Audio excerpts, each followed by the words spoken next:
और उसने कहा था वो आप दोनों को बहुत अच्छी तरह से जानता है। वो कौन हो सकता है? मुझे कोई आइडिया नहीं है। उसका नाम क्या था? तुम नाम तो पूछना चाहिए था नोबिता। लेकिन पता नहीं मॉम। तुम्हें कम से कैसा लगता था? ये तो तुम बता ही सकते हो। हाँ, सोचने दो वो देखने में कैसा लगता था। उसकी आंखें। हाँ, कैसी थी? हाँ, वो उसकी नाक कैसी थी? हाँ, नाक। उसकी नाक थी। नोबिता, कई तरह की नाक होती है, छोटी, बड़ी, लंबी, मोटी। जितना ज्यादा आप पूछेंगी उतना ही मैं कंफ्यूज हो जाऊंगा। पता नहीं उस आदमी को हमसे क्या जरूरी काम था। उसने मुझे कुछ नहीं बताया डैड।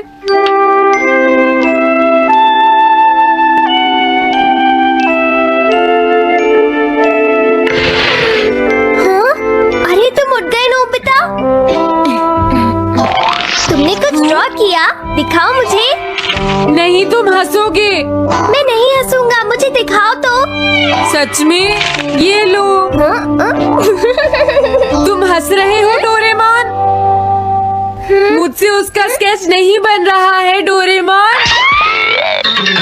मैं बहुत देर से उसका चेहरा याद करने की कोशिश कर रहा हूँ लेकिन याद नहीं आ रहा। हाँ?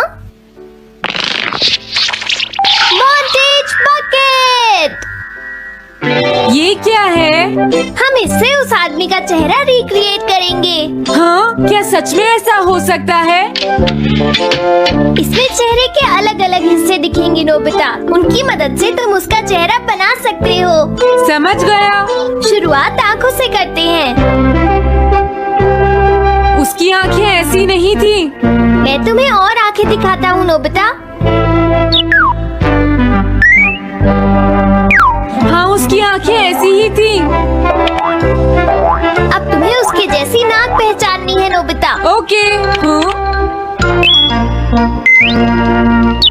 ये उसकी नाक जैसी है। अब उसका मुंह ढूंढते हैं। हाँ, उसका मुंह ऐसा ही है। अब आईब्रोज। रुको डोरेमोन, ये वाली है। अब तुम्हें उसका हेयर स्टाइल और फेस की शेप पहचाननी है। ठीक है डोरेमोन।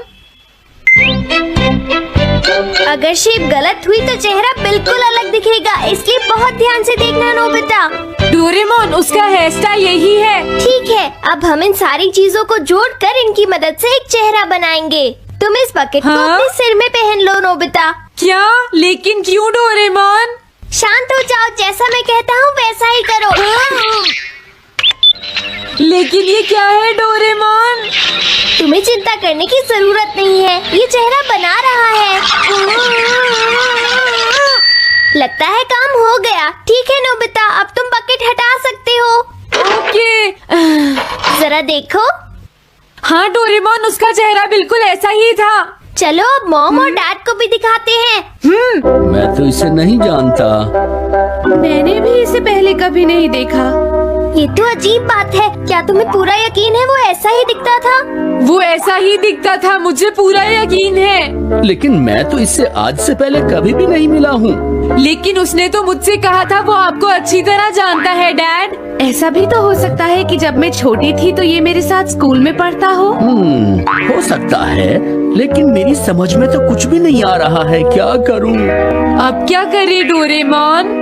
अगर तुम बाहर घूमने जाओगे तो हो सकता है इस चेहरे को कोई पहचान ले नोबिता। वाह, ये आइडिया तो अच्छा है। नोबिता, हाँ? मैंने आज पहली बार तुम्हें किसी काम को इतनी मेहनत से करते हुए देखा है। Good luck.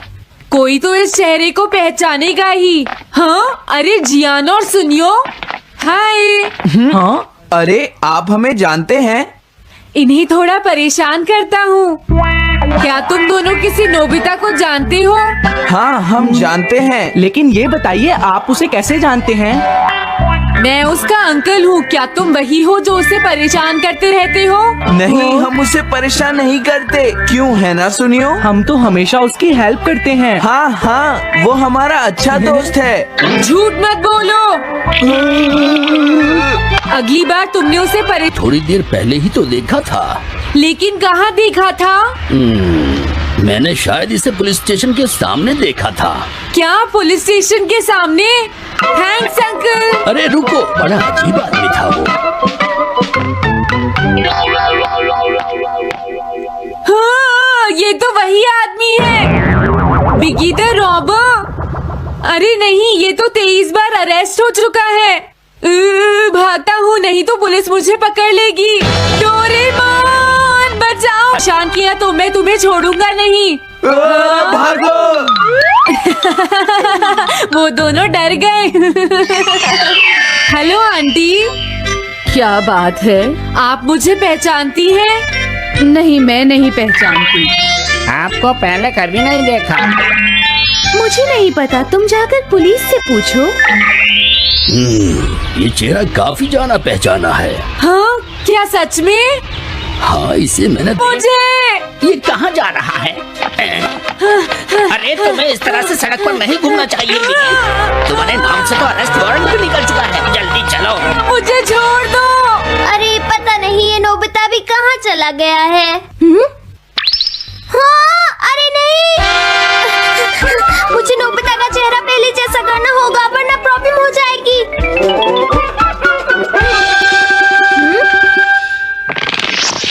अरे तुम यहाँ पर छिपकर क्यों बैठे हुए हो? बाहर निकलो।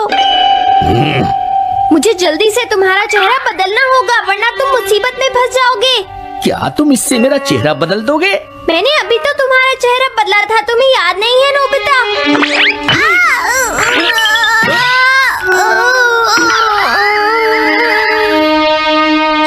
ये तो बहुत अच्छी चीज है।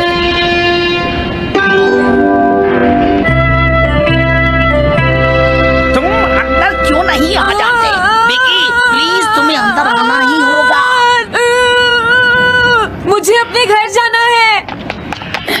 प्लीज बिगी, जल्दी अंदर चलो, जल्दी। ये सब क्या हो रहा है? अच्छा हुआ तुम आ गए बिगी। बिगी अंदर जाने से मना कर रहा है। अरे अरे ये क्या दो बिगी? समझ गया, तो तुमने इस गैजेट की मदद से अपने चेहरे को बदला है। जल्दी से हमें बताओ इसे कैसे यूज करते हैं।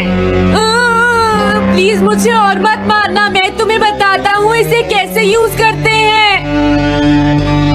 ओके, सब कुछ सेट हो गया है। तुम्हारे बाद मैं इसे यूज करूंगा बिगी, ठीक है ना? अब जल्दी से इसे ऑन करो। ठीक है बिगी, मैं इस मशीन को ऑन करता हूँ।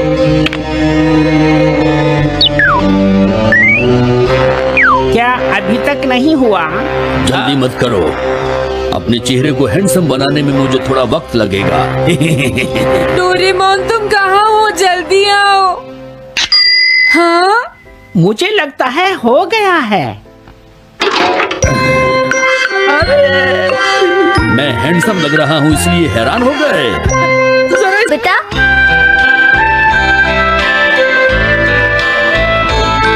हे नोबिता, चलो खेलने चलते हैं। क्या तुम्हारे अंकल वापस चले गए? हाँ वो चले गए हैं। तुम अपने अंकल को बताओगे ना कि हम बहुत अच्छे दोस्त हैं, है ना नोबिता? हाँ नोबिता, अब हम तुम्हें कभी परेशान नहीं करेंगे। मुझे लगता है इनको सच्चाई नहीं बतानी चाहिए। चलो अब खेलने चलते हैं। हाँ हाँ चलो, हम अपना चेहरा देखो। ये सब क्या हो गया? तुमने मेरे चेहरे को क्या कर दिया? ये मेरी गलती नहीं है। ये सब तुम्हारी ही गलती है। मैं आ गया नोबिता। डोरेमोन, अब मैं तुम्हें बचा लूंगा। मुझे लगता है उसने गलत बटन प्रेस कर दिए। When we talk about spiritual maturity and the path to lasting transformation, we must begin with a truth that is often overlooked. Growth does not come in the midst of constant noise.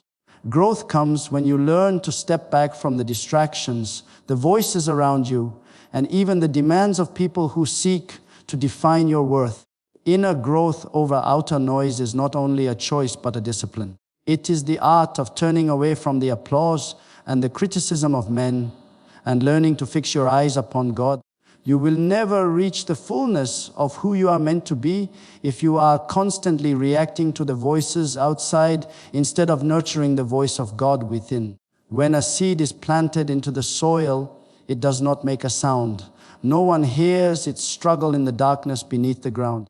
No one celebrates its hidden labor as roots spread deeper into the earth. Yet in the silence, the seed is growing. In the quiet, it is preparing. And in time, that hidden growth breaks forth into fruit that cannot be ignored. This is the image of inner growth. You may not be seen, you may not be heard, and others may not recognize your season of hiddenness, but God is working within you. What matters most is not the noise of the crowd, but the depth of your roots in Him. Too often we crave validation. We want to be acknowledged, respected, and praised. But if your strength comes from the recognition of others, it will vanish when their attention fades. True strength is developed in silence, where no one is watching.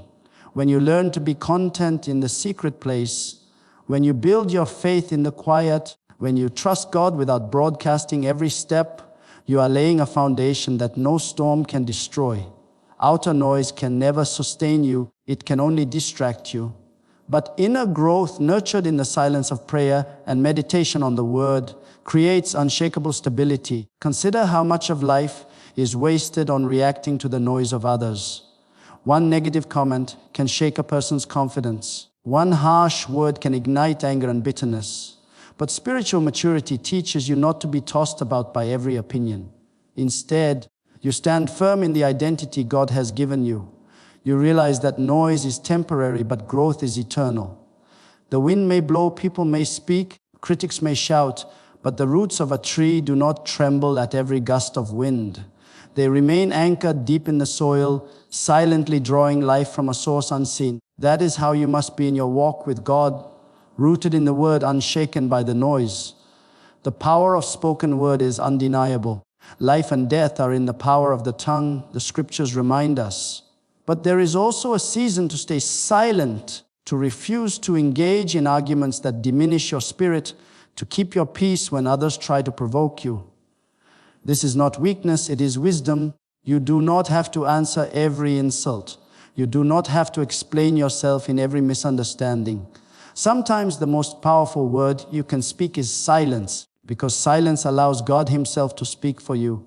And when God speaks, no man can contradict Him.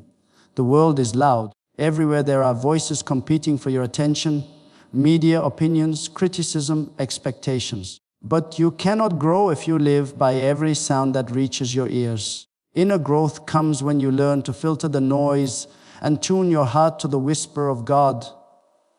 Elijah discovered that God was not in the earthquake, not in the fire, not in the wind, but in the still small voice.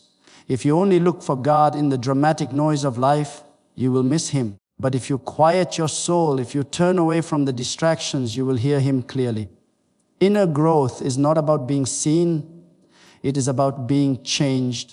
It is easy to put on a show of spirituality, to look strong outwardly, to sound wise with words. But what really matters is who you are when no one is watching.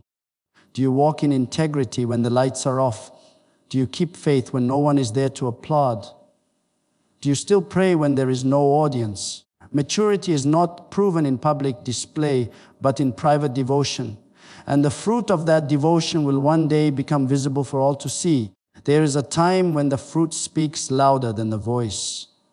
You don't have to announce that you are faithful, fruitful, or blessed. The results of your inner life will testify. When you invest in your spirit, when you cultivate patience, humility, love, and endurance, those virtues will become visible without you saying a word.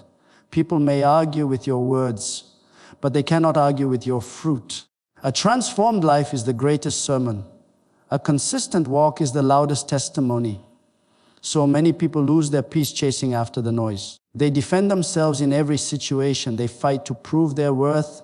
They exhaust themselves trying to silence their critics. But the truth is, you don't silence critics by answering them. You silence them by bearing fruit. You don't overcome noise by shouting louder. You overcome it by living deeper. Let the results of your life, the evidence of your faith, the power of your character be the final word. Focus on inner growth and let God deal with the outer noise. The noise will always be there, but the question is, will you let it define you? Or will you choose to be defined by the unseen work God is doing within you? Remember the seed. Remember the roots. Remember the tree that grows in silence but bears fruit in season. That is the way of maturity. That is the way of strength. That is the way of life that cannot be shaken. Silence is often misunderstood in a world that glorifies constant noise, endless explanations, and the urge to defend oneself at every turn. Many think silence is weakness, an inability to stand up for oneself, or a lack of courage. But in truth, silence is strength, a deeper kind of power that does not need to announce itself. Silence is discipline, and discipline is the mark of spiritual maturity. When you learn to keep silent in the face of accusation, provocation, or misunderstanding, you are not showing weakness. You are revealing the power of control, the stability of faith, and the confidence that your fruit, not your words, will speak on your behalf. A lion walking through the jungle does not need to roar at every sound. Its presence alone commands respect. In the same way, a person of maturity does not waste words trying to prove who they are. They walk in dignity, knowing that the truth will reveal itself. The power of silence is the ability to remain calm when others expect you to react, to keep your peace when others try to disrupt it, and to stay composed when others attempt to pull you into their chaos. That restraint is strength, that quietness is authority. Silence protects the spirit. Words, once spoken, cannot be taken back.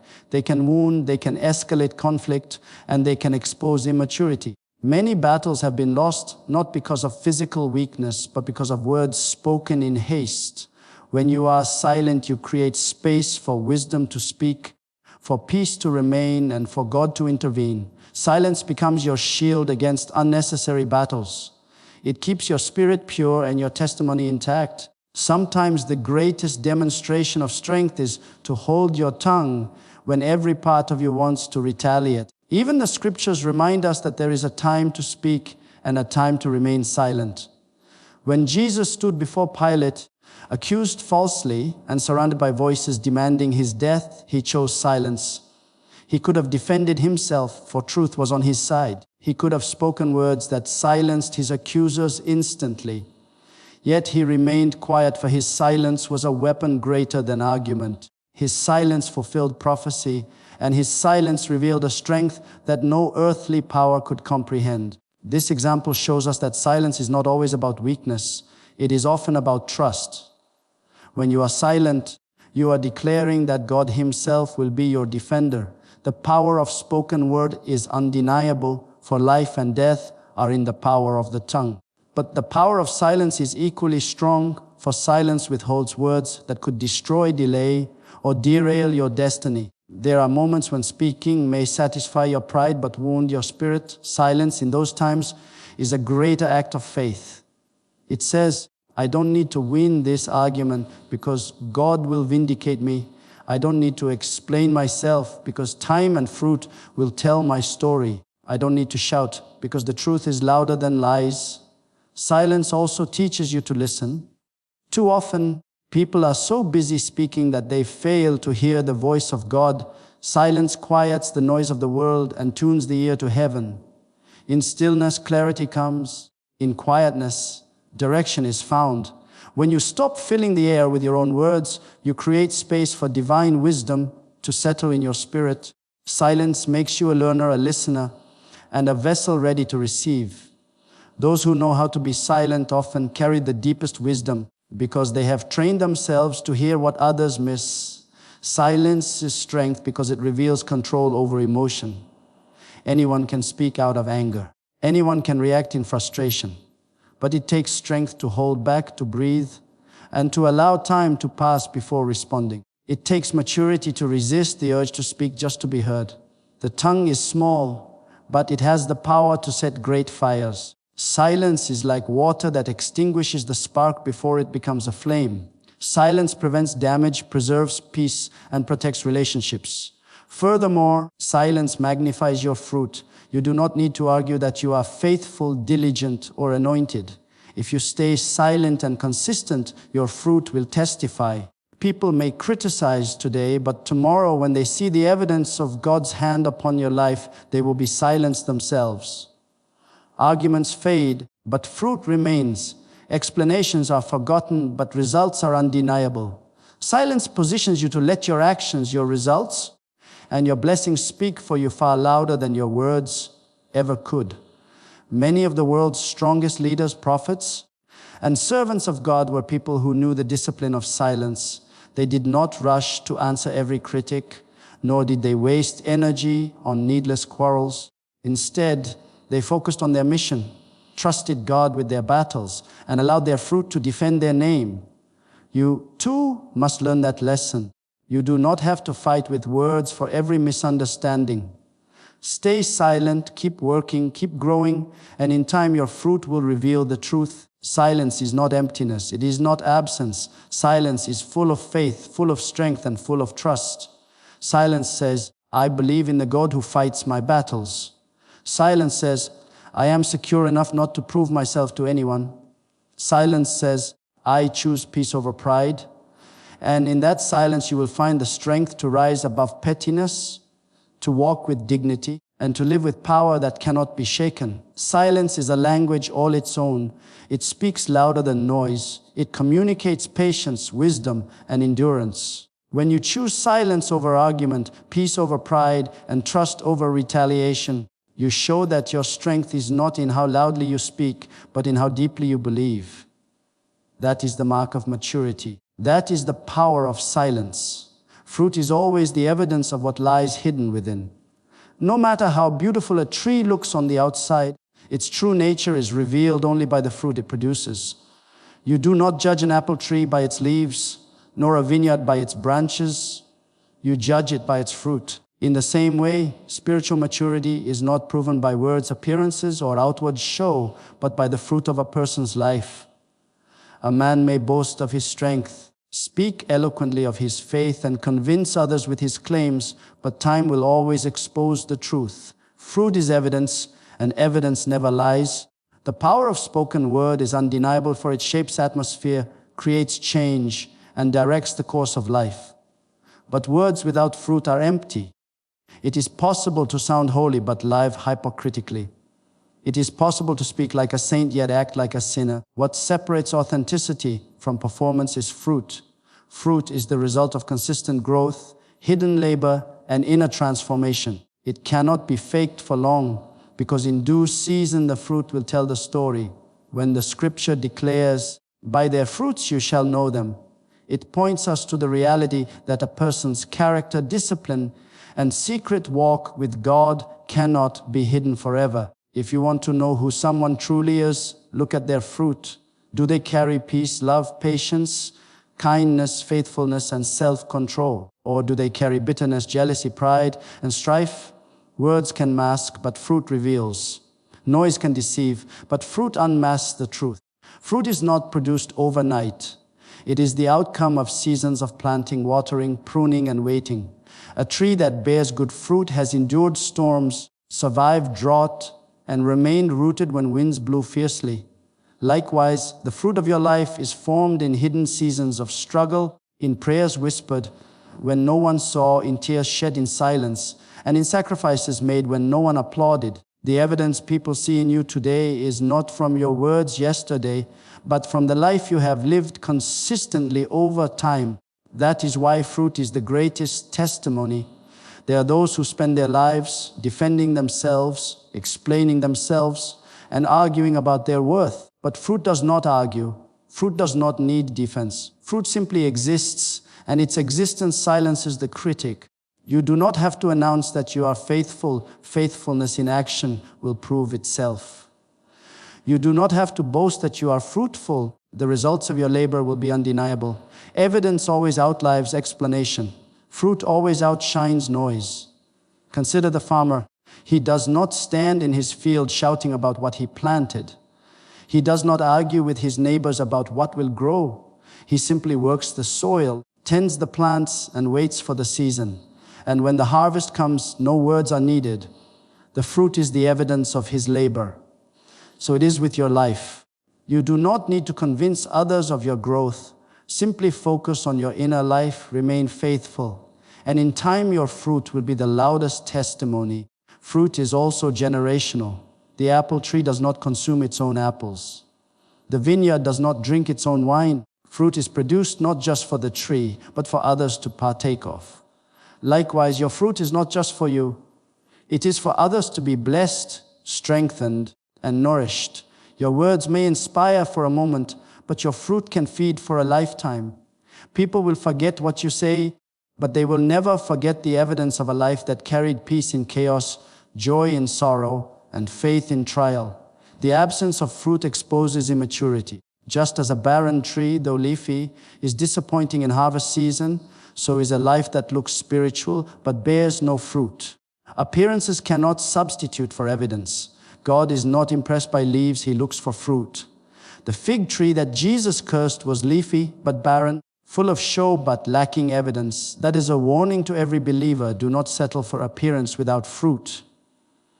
Do not speak much yet live little. Let your fruit be the evidence that you are truly rooted in God. Fruit also speaks louder than your past. You may have been misunderstood, criticized, or judged unfairly, but your fruit will vindicate you. A changed life is undeniable evidence of God's power. People may remember your mistakes, but if your fruit today reflects transformation, that evidence will overshadow the noise of yesterday. Your fruit is your proof. It tells the world that you are not who you were, that grace has done its work, and that your roots are planted in a new soil. In every season, fruit is a language that needs no translation. Good fruit draws people near, bad fruit drives them away. When your life produces fruit consistent with love, integrity, humility, and perseverance, even those who doubted you will be silenced. The greatest sermons are not preached from pulpits, but lived through fruit. A kind gesture speaks louder than 1,000 speeches. A consistent walk of faith echoes longer than eloquent words. A fruitful life is the true measure of maturity. So do not waste time trying to convince people with noise. Do not exhaust yourself proving your worth through endless explanations. Focus on bearing fruit. Focus on your growth. Focus on your consistency. In time, your fruit will be the evidence that speaks for you louder than anything you could ever say. And when your fruit speaks, it cannot be denied. Transformation begins the moment you stop measuring yourself by others and start focusing on the person you are becoming in God. Many people spend their lives comparing, competing, and criticizing, but comparison never produces growth. It only steals joy and blinds the eyes to personal responsibility. True maturity is found when you say, I will focus on myself. I will grow in my walk. I will discipline my spirit. I will change what must be changed within me. This focus is not selfishness.